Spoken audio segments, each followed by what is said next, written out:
बसून जात होते.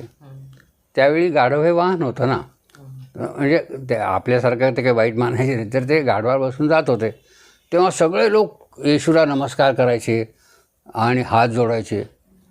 तर मग अत्रे काय म्हणले की ते सगळं पाहून त्या गाढवाला असं वाटलं की सगळे लोक मलाच नमस्कार करत आहेत. त्याला हे माहीत नव्हतं की माझ्या खांद्यावर येशू बसलेला आहे म्हणून मला लोक नमस्कार करत आहेत.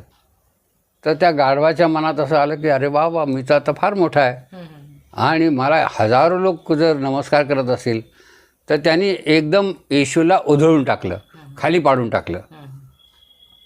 तर येशू जेव्हा खाली पडले तेव्हा लोकांना फार राग आला गाढवाचा आणि त्या गाढवाला बदडून काढलं.